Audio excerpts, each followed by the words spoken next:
Hi. I learned a really interesting fact the other day about YouTube, and apparently I'm in like the top 2% of YouTube subscribers, which just kind of blew my mind. My channel, and I'm sure this is very annoying to people who try, was not intentional. I had a business coach at the time who said, you have a story to tell, get on video. I don't watch YouTube. I don't know a lot about it. I don't understand algorithms. I am a very like non-technologically savvy human being. If you haven't noticed, I'm sure you have. So when I saw that, I just want to say thank you so much for giving me the opportunity for one of the things in my life to be in like the top 2%. I was always the kid getting picked last at gym class, right? So to know that that's true is just amazing. And if you are somebody who regularly listens, please subscribe. I am being told by somebody who checked my analytics that half of the people who watch my stuff are continuously watching but not subscribed, which is always interesting to me. So I'm feeling this surge of, I almost want your input here, because I do take it all in, even if I do not respond. I see you. And I am bored with the whole narcissism epidemic. I am bored with the othering that happens based on it. My work has been thus far, and I think that a lot of people only come to me because of the narcissistic abuse aspect of things, which is at this point, like, I understand the gutter of that. I know what it is like. I just wrote about it in this way that like getting through narcissistic abuse, getting through those family dynamics is like the basement of your house. But most people are trying to run away in the horizontal from building a life on the foundation in which they were given. They want different cards and they're othering, like even a lot of the codependency coaches and things like that, which is fine. I don't fault them. It's just that I, right now, am kind of sitting back in silence, and the push is not the same for me as it used to be because I've come to a different place in my own inner geography. I like looking at the purview. I like sitting on the mountain of my inner terrain. I know what it was like to be in the gutter, but I've also like built my, about a 3-story house with the bricks that I found on the landscape that I went to after getting out of the gutter in that way. So a lot of people in this field are othering the narcissist, and my work has always been, because if it wasn't for all of the amazing things and gifts in my life, I very well have for real, been an actual narcissist. But being a mom at the age of 18, like having your first kid when you're 19 years old and having to take care of something other than yourself, tailspinned any tendencies I would have had in that and polarized me to more of a codependent. Like when you're 19 years old, you need people. I never held a baby in my life and I had a child, right? Like, so when you're 19 years old, there's no opportunity. So that was the first of the many things that, my son saved my life in way more ways than I can even contemplate. But that being said, my work has always been, hey, you want to see Oakley? This is my new pup who has come after Sedona has passed. Come here, Oakley. This is Oakley. Oh, no, not in my face, dude. Say hi. Say hi. You're so cute. So, this is Oakley Major. He's very cute. We like him a lot. Anyway, so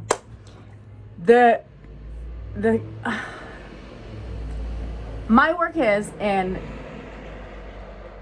finding your inner narcissist. And this is going to be for people of my ilk, the domineering aspect of self that's like, hurry up, get up, you piece of shit, right? There is a narcissist in you that believes she's right about you.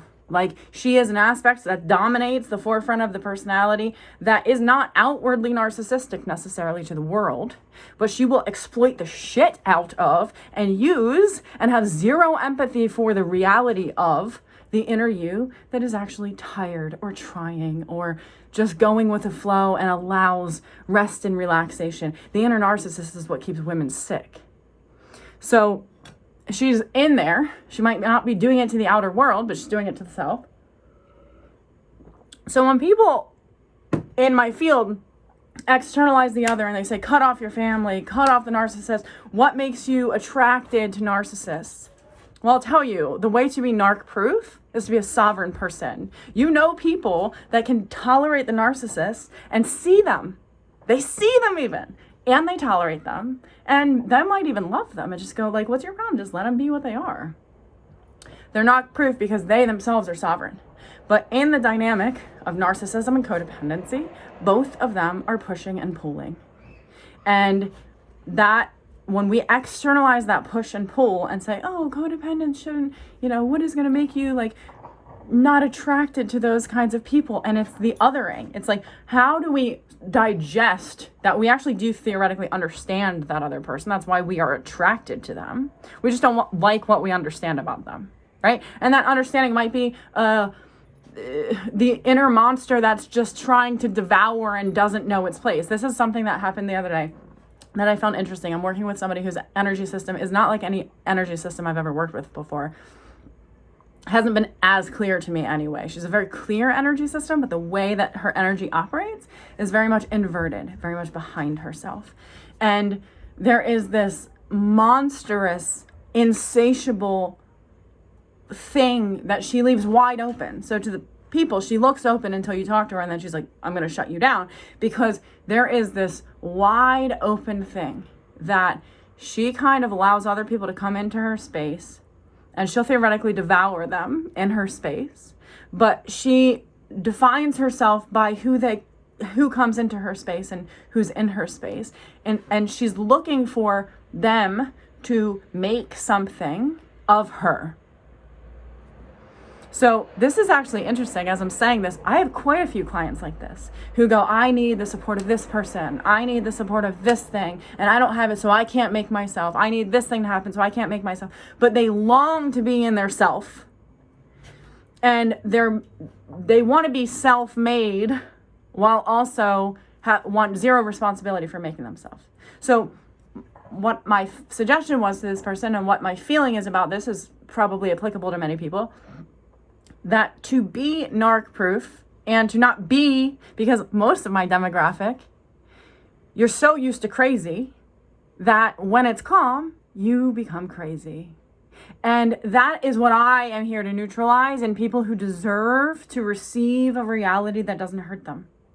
But most of my demographic is so used to chaos and trauma that when there is none of that, they create chaos and will look for trauma. So in her energy system, one of the things I said to her is like, you got to get all in there, that like inverted space that you should be filling that space. There should be no holes that somebody else is coming in and dictating that this is who you are based on these dynamics and these relationships. And she's waiting for these people to show her who she is and come reel her out of herself. And I wrote about this in Imperfectly Sane. Like, I was waiting for somebody to come pull me out and give me permission. Nobody was ever going to do that, except a really good therapist. But I wouldn't have even gone to that, because I would have felt like if I deserved to be pulled out, somebody would have done it for free, and I would have had to initiate it, blah, blah, blah, blah, blah, right? So I would rely on partners to do this. I would rely on, the roles that I played in life to do this. And I always looked like the good girl, which was really, an armor. That good girl shit it's kind and it's awesome that you're a good girl, but it's also armor at some point. So being fully inside of that space and making yourself there, because everybody's trying to make themselves by doing something to the self. But that, again, is narcissistic abuse in the inner world. When we can't let the self be, I work with so many people who it gets good, and then the shame hits. You idiot. This is going to go away in a second. This is like, good means danger to a lot of my demographic. And it's very interesting, because if we're going with this analogy of this inner house, it is so quick. They'll do some work to come out and kind of like make a room for good in their life. And then they'll like go to that room. But the second that it's like comfortable in there, you will see how fast, even if nothing is going wrong in their good room, and almost especially if nothing is going wrong in that room, they will run to their basement so fast and go, I need to be in a cage. Like, I don't know who I am with this wide open space up here. Like, I don't like the entrapment of being in my basement, but I prefer the comfort of the story than to having expanded beyond it. And that feels very vulnerable, because when you expand beyond your story, which was foundational to you, you have nothing, no crutch to back you up, right? It's just like, oh, who am I beyond this story? Shit, you don't know. Why would you know? You haven't actually self-created it yet. So, and what I'm also alluding to about that is that the self is already created, but we do not allow, right? Most of my clients, their issue is that they have psychopathic overlay, like Sam Bachman would say, psychopathic overlay, which is they can't tell. They've never actually lost their sense of self. And that's their problem, because they can't tell if the psychopathic overlay of being in an insane family system or an insane relationship or an insanely narcissistic or psychopathic relationship, they can't tell if that gaslighting is real, because a lot of times narcissists and psychopaths are theoretically correct. They can see things. Whoa, unfair, right? But they don't always appear to be insane. Some of the things that they say are truthful and should be theoretically looked at if you're a self-reflective person.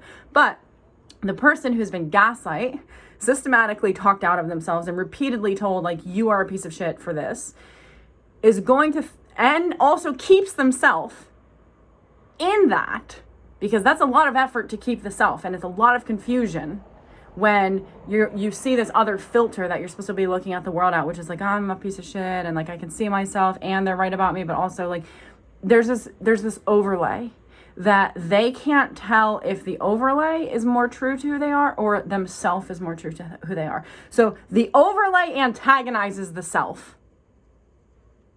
And that is always the thing. That's the inner narcissist. That's the thing that's going to therapy going, okay, fix me, Stacy. Tell me what to do, Stacy. That's antagonistic to the outer world. That is, and I'm not, trying to say that this happens to me often, but what I am saying is that there is an energy. And this is the interesting thing about generational trauma. I'm not sure what soapbox I'm getting on here, but I think I am on one, so I'm going to just sit on it. Teal Swan talks about generational trauma as momentum. I think she said something sometime about a train. Like, imagine if you're just trying to halt the train in your family line. You can't do that.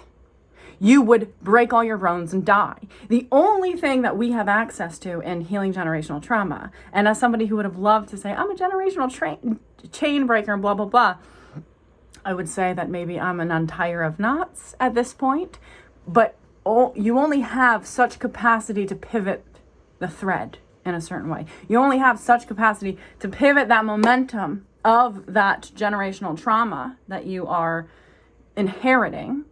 And if you are an empathic person, you know that you're coming to pivot the line, blah, blah, blah. It's a lot of work to build a new train track.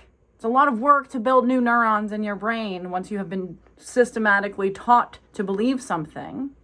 And then to be shown a new way and assimilate that, that's a lot of work for the brain. It's like an infant standing up and learning to walk. Like, there's not really much more work on the planet than that, to be honest. And your brain and your body just do it for you. They just lovingly and humbly do the thing that we ask them to do. And I theoretically believe that the same is true with generational trauma. But the thing is, it is the mind that says, how do I do this? How do I change this? That is theoretically the inner narcissist that believes it has the power to change entire lineages with its reign alone. You get your plot of land and you can change your plot of land. And you might have a child that you planted the seed, blew in the wind, they're on their plot of land. And you might have another child. In my case, I have 4 children, blowing seeds, right? They have their own inner geography. They have their own exterior geography in life that, although they come from the mother tree, they have their own plot of geography. And for me to assume reign over the entire family line and say, I am here to change this myself, and you're all gonna we're all gonna do this together. Well, when you have 4 kids, all go in different directions. Some of them are like, nah, you do that. That's your work, blah, blah, blah. I didn't sign up for this generational bullshit. This is your thing, right? So the mind that thinks it has to do something and quickly get somewhere and I understand this, right? I've been doing self-work for over 20 years. My oldest client was in her 80s, and I have clients all the time who have been in therapy their whole lives. They're like, when is it going to end? But the problem is that the mind that believes it has to fix the self is the mind that is damaging the self. And this is why it is, my whole point in all of this is being responsible with your own mental wealth, inner territory, and interior geography, your inner space. It requires adopting a truly dualistic understanding of your inner inner psyche, not just the exterior. So if you're going, oh, well, this coach says I shouldn't talk to like this person because they're a narcissist, which might be true. That might actually be true in this case. But to demonize one side and polarize to the other, it's always going to flip-flop. And then eventually it's going to be, oh, the codependents just made a whole bunch of narcissists that are running the world. Oh, the narcissists just made a whole bunch of other narcissists or a whole bunch of other codependents running the world. Nobody can figure out a fucking thing because nobody has integrated that everybody has the potential to be in a position in their inner world that is the center point for both, where they can see both within their own selves, let alone in the outer world. So when people say, oh, just like cut this person off, or oh, don't attract these people, do this thing to not attract them. The only thing you're going to do to not attract that kind of person is to find that aspect of your own self that theoretically is curious about that kind of person, because it knows what it's like to like be insatiable and want to devour because it doesn't know who it is or what it is unless it's like eating something, right? There is, and I'm saying this purely on energy, but that might also translate to like food in the exterior. So I have, and I am not trying to be like big for my britches here, but at this point for me, and I would love your help with this, honestly, it bores the fuck out of me hearing this. And you know, let me go here. I just wrote about how one of the best things this chick Chandra ever did for me, and if you read our Imperfectly Sane, you know this. I told her my life story. I was like 24. I was already like in grad school. I was there for another certification. I had already bought my house. I was a single mom of two. I was telling her my story. And she looked at me clear as day in total sovereignty. Like I could tell she liked me, but she didn't like my story. And she was like, ew, I would never want to read your story.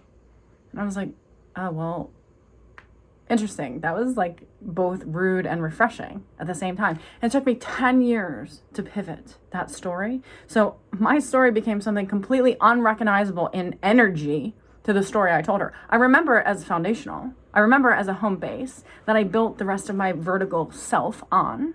But to demonize the original story, to demonize the other, any inner aspect that does that is demonizing the self, because the other also represents the self. And I'm not saying you have to be in relationships with psychopaths, but to acknowledge, especially if you were raised by them, especially if they're in your bones, dude, you cannot just, you're not that, like, I love you, but let's get on the ground here.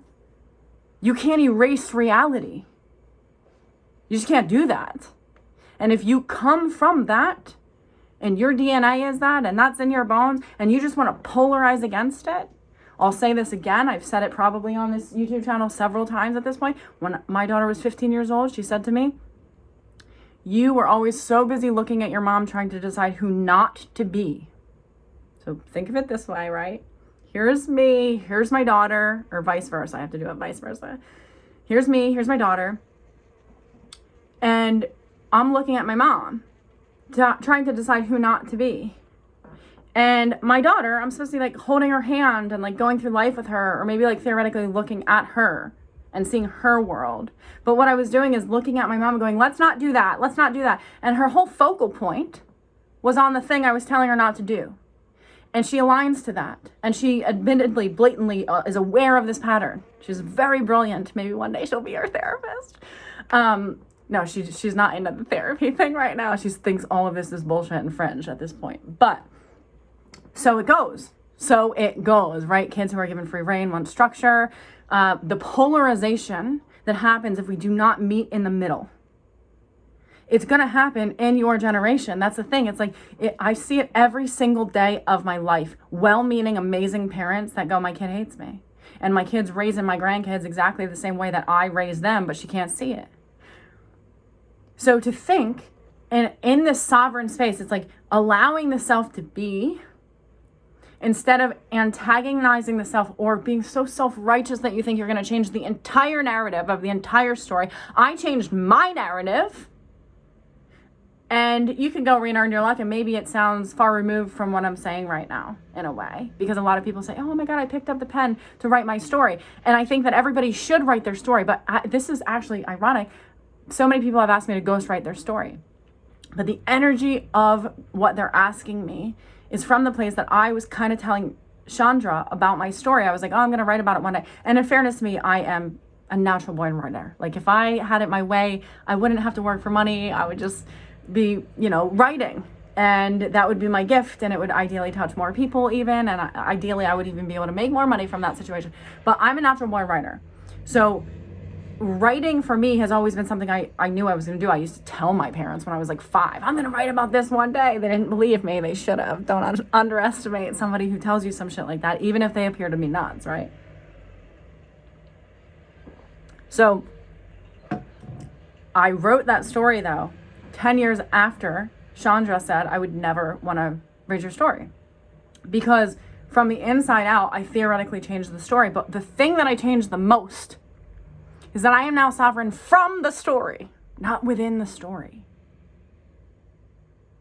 So everybody wants to write this story, which maybe at this point I did. I'm not sure. I don't think so. Actually, I don't think this was from me. But all of the people who have asked me to ghostwrite are in looking at the gutter. I know what it's like to have dirt in your teeth and be like in your nails, clawing your way out of the gutter. And then to kind of stand there like we do the basement. We're like, I'm so used to that bunker of defense, but also saying it's a captive, hellhole for me, but it's also my defense. I'm so used to being in there that like if I leave, I don't really leave. I'm so loyal to the gutter. Oh, this is what I do with my fans. This is what I do with my people, right? Like I feel very, and I'm not suggesting that about you, but what I am saying is that there is an aspect of myself that feels like I betray my own people when I do not antagonize myself. When I know there's somebody antagonized out there and I'm not going, you need to go help them. You need to go save them, blah, blah, blah, blah, blah. I feel guilty. It's hard for me to receive, but we can only receive when we actually embody the full self. And that's what I was trying to tell my client, that thing about coming forward to the forefront. We actually threaded. We did a whole energetic exercise where we pulled her energy to the forefront and we stitched her up a little bit. And being in that space, you are self-made. Yourself will make you far beyond what your mind can make you by thinking you're going to just change the story. So right now, I know how to heal myself of parasites, energetic parasites, literal parasites. I know the things to do are like cold plunge and go meditate and things like that. Things that I share on here, the vagus nerve. And as somebody with vagal nerve seizures who has only seized, and I used to seize literally weekly, 2 times in the last 20 some years after doing it whole, like nonstop forever. I have mitigated a life that moves beyond the story. And I love my story actually because it required that I live a life beyond it. But the thing about sovereignty and the thing about this aspect of like what I see and this, and I want to give you all the information I have, I really do. But I'm so bored of having to know that the only way I'm going to have a following is if I talk about the other and demonize them. The only way that I'm going to have people listen to me is if I say, oh, every video, there's a narcissist that's creeping up on you. And really, that's creeping up within you that you're trying to like tackle in the inner world by tackling in the outer world. But nobody wants to talk about that element of self-responsibility, right? It is a self-responsible person who says, I'm not going to engage in that anymore. But also, you have to recognize that when you no longer engage in that in the outer world, if you're not engaging it in the inner world, you will recreate it in the outer world if you are from and familiar with systems like that, period. And that will make you the crazy one. And you're not intending to be crazy. You're just polarizing the way that you've always been taught, the way that you've always done, right? So this was also my point. Me theoretically looking to my mother to say, this is not what we're going to do on our generational line. I handed my mother my daughter, energetically. And they both could look back at me and go, you're the crazy one. So I'm saying this to say, I feel a little bit at the end of my rope, and I'm curious about where I might jump off to, what cliff this might be on. If my videos have helped you, please share them. Please subscribe if you're watching and you haven't subscribed. I don't know what, if ever, I'm going to do with this channel, but it is daunting to know that unless I'm talking about the gutter and standing right next to it and saying that's more real than this other life that I've created, in which like I've moved myself, and this is where I felt entitled at that time to write about my story. It was so full. Like my parents were like, we're going to disown you, we're blah, blah, blah. But I got to a place where I emailed them. I was so full in here. There was no inversion. There was no exversion. It was just, there's no exodus in me. I was just all here, and I was like, fuck, this story is coming out. And not for me, but for us. Like at the time, I knew that it actually made sense to more than just me.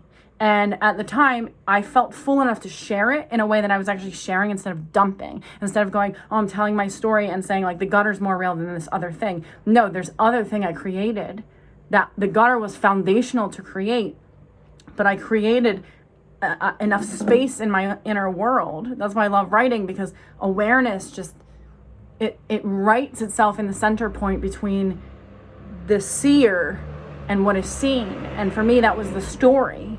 But it took years to get that distance on the story to allow awareness to entirely change the story. And that actually happened to me through writing in my journal. I write every single morning, sometimes multiple times a day in my journal. But I do that for me. I do not write usually for other people. I write to heal something in me. And if it makes enough sense to me that I know by heart, I'm integrated in the pattern, I'll share it. If I even feel disingenuous or not integrated, I'll delete it right away, or I just don't share it. Hi, Oki.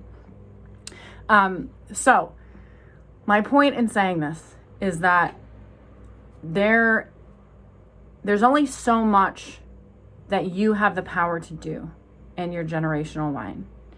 And my mom used to always say, why do you want to save the world? Why do you want to save the world? And it is that self that keeps me insane. It is that self that sees all of the dogs on Facebook, and I'm like, oh my God, I have to adopt all of them. Oh my God, I don't have the resources. How can I get all of these dogs and save everybody's life in the world? That's also the same being in me, although she's altruistic and I love her, that will not let me sleep at night because there is somebody else not sleeping. And she will tell me if I'm sleeping and there's dogs that are like about to be euthanized tomorrow, I'm a piece of shit. I should do more. I should get up. And she's a self-righteous bitch who has a lot to say about my inner world. And for a long time, I've given her dominion. But now I just see her, and she's just an aspect instead of the whole part. So I'm curious about what you would like to learn from me.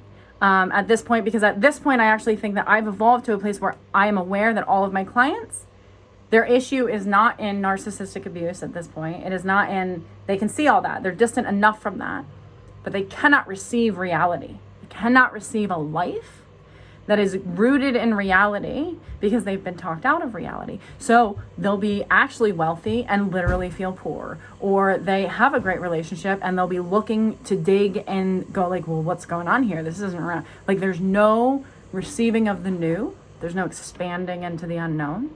There is only, I'm going to recreate those patterns of not being able to receive that I was taught in my life. I think this is time for me to go. But, so if you have any insight for me about what it is that you would like to learn from me at this point and this juncture, I will, I guess, talk about narcissists, but my God, like, come on. It's so narrowing. It's so empty in there. It's so empty. And the pursuit of it, even from the codependent, looking to go down the rabbit hole, how do I understand the narcissist? Guess what? There's nothing to understand. Not a freaking thing. There's nothing to understand about a narcissist. The only thing that you can understand is about your own self. And ideally, somebody posted the other day, like, Gemini, why are you so hard to understand? And I wrote, because I understand everything. Like, I can understand every aspect of my personality and why it works that way. I can understand every aspect of other people's personalities and understand why it works that way. But to sit around and say that we are victimized by the other is more of the same. And it just, honestly, I don't want to have to build a platform. And I'm not sure if I did. I don't really know what you saw in my videos. I'm not even sure why you're here or how that happened. And I do want to, again, I'm sorry. Stop that, please. I do want to acknowledge and thank you for even giving me the chance to speak and to see me and put me in a position where I can say, oh, I'm the top 2% of something in my life, right? But I know people talk to me about parenting and things like that. I just don't even know where to go other than share, if anywhere. Maybe this is the inner narcissist in me thinking I have to do something with my channel. Because honestly, sometimes I'm just like, I have nothing to say and I don't really want to do anything. And then there's like, oh, the algorithm, you're going to get kicked out and then you're like a failure or something. Maybe that's who is speaking right now. I'm not sure. But if you have any insight as to what you would like to hear from me, that is from the heart. That's the interesting thing. Oh my God, guys, can I tell you this thing? Hey, buddy, can you go downstairs so I can tell them something? I'll be down in 3 minutes, okay? Okay, go in Honey's room then. Go ahead. Thank you, my guy. You're very nice. You want to take Oakley with you? In Honey's room. Okay, call him. Okay, come. Go ahead, walk out and he'll follow you. Walk out, he'll follow you. Now call him. Okay, come. Go. Good boy. Okay, so I was so excited the other day. Oh my God. Because some chick that I met 2 times at a church that I was the youth ed director at 10 years ago. 12 years ago even. She contacted me on Facebook, and Facebook is a place where I just share pictures of my kids and my life, and I'll sometimes share snippets, but I don't even really I don't share my YouTube videos. I don't share my publications. I don't know why. I just don't like cross-pollinate things. Although I'm aware it's the smart thing to do and strategic thing to do. I have not yet found a strategy that actually works for me other than flow. But this is what I'm talking about. This is alignment. This is flow. So this chick emails me. There's always some weird stuff. There's a dog fight going on outside. It's not my dog. Anyway,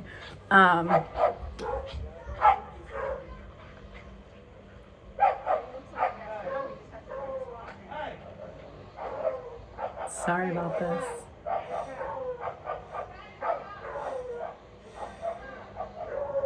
Anyway,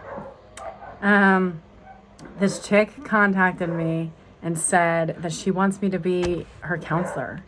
I don't even think she knew I was the therapist. She didn't ever read my books. She doesn't know I have a YouTube channel. I asked her these things because normally people come, I have a very long wait list, and normally people come to me from YouTube. She didn't know any of that. All she knew was about what I write from the heart on Facebook, which are always just snippets. I never like actually write long things. And that she met me 2 times. And she in her heart felt like I was going to be the person to help her.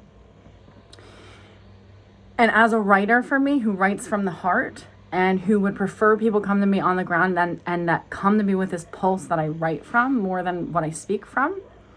And I'm not sure why they're different, but they are. I write from a different place in myself than I speak from, usually. And I like the process of writing more. For some reason, it feels deeper. It feels more guttural to me. And I like being at that place in myself.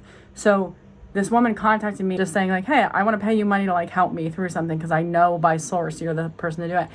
I felt so relieved that she's not you, and I'm not undermining your position here, but she's just some chick who doesn't know anything about my mind other than what I write from the heart. And she's saying, I know that that person's going to help me digest all of this reality that's going on for her right now in her guts, because she's through a lot of transition.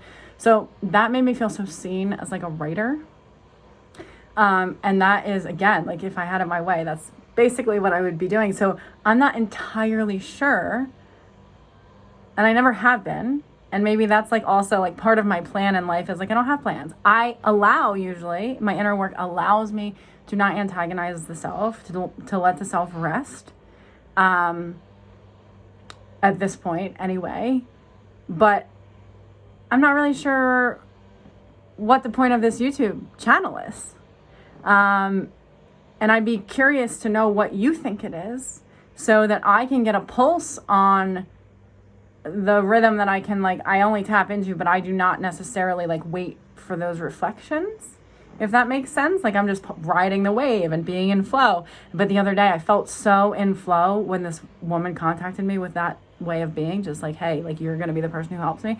I'm like, I felt like I was back at square one when I started my business, because I started my business because people were doing exactly that. I didn't even have my degree yet. They're like, let me pay you to like sit with me and talk to me. And I was like, what? You can get paid to like do something I would enjoy doing for free?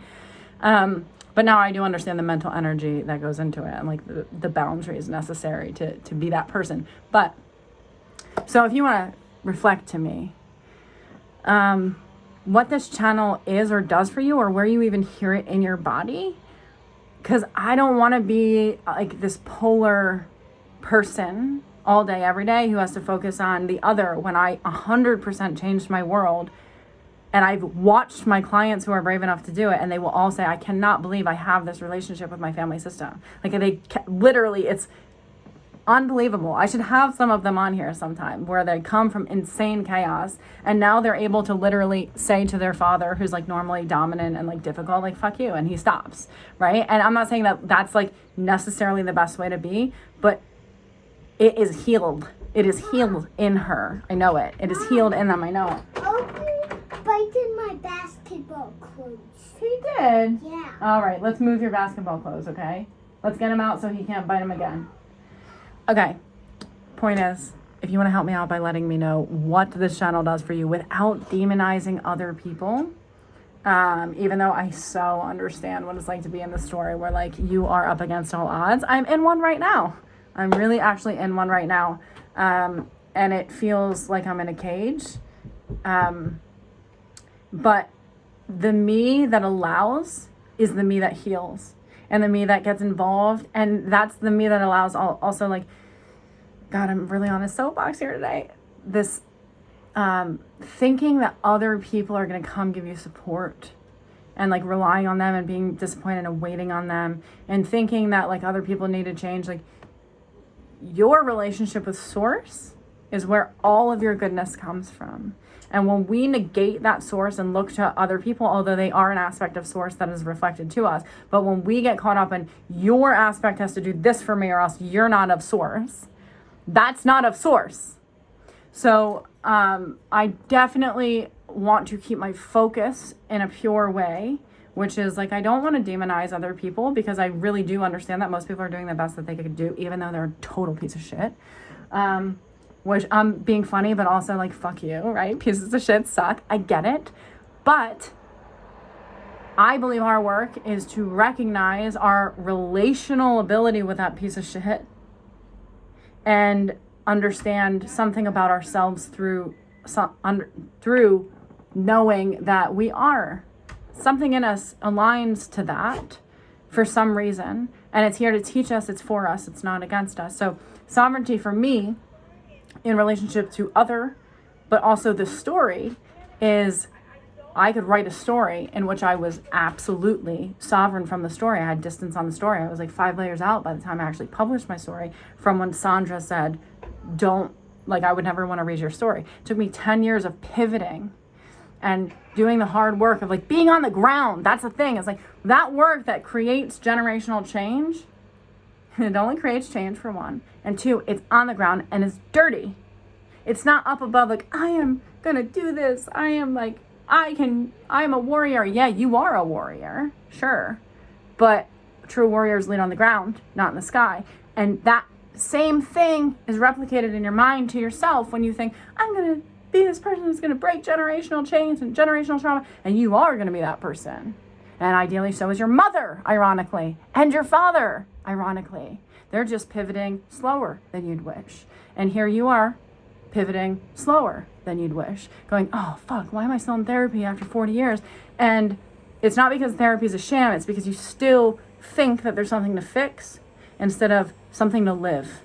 And when you resist the life story that you have, and you choose to say, I'm going to go rebel against that, I'm going to polarize to that, instead of live into those cards. Like some of us get freaking 2s, 3s, and 4s, and they're not all in a row in our deck of cards. Some people get aces. It's very annoying. You want to say, like, it's unfair that you got all those great cards. Like, I never got to have that hand. How dare you?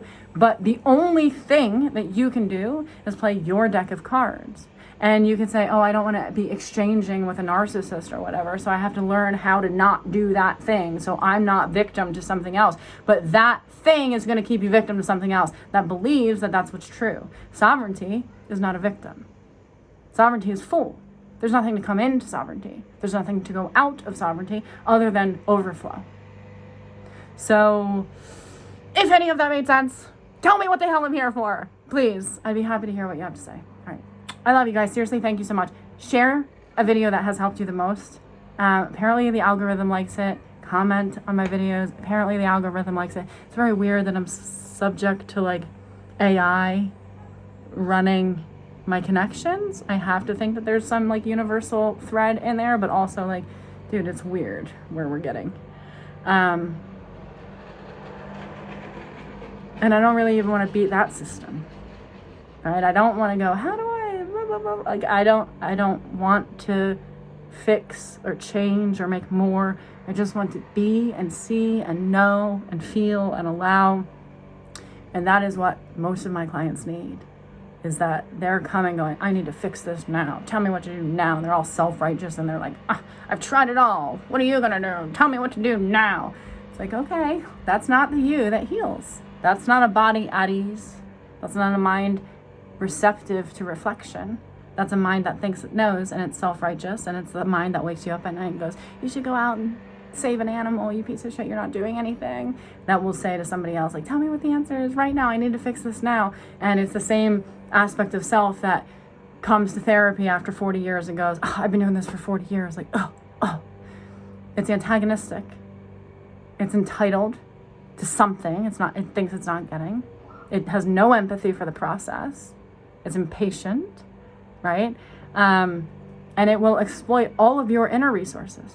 And that is also a you that will exploit everybody's outer resources around you, thinking that you're doing it in the name of, like, healing. And that's not healing. The only healing that happens in relation to narcissism and codependency is sovereignty, and it's that middle point in your body and in your life between the horizontal and vertical, maybe it's the cross, that you are sovereign because those polarities exist within you, but you are centered within them instead of over at one side going, hey, you guys come over here. I need you to be whole. Sovereignty is wholeness. And that's the work.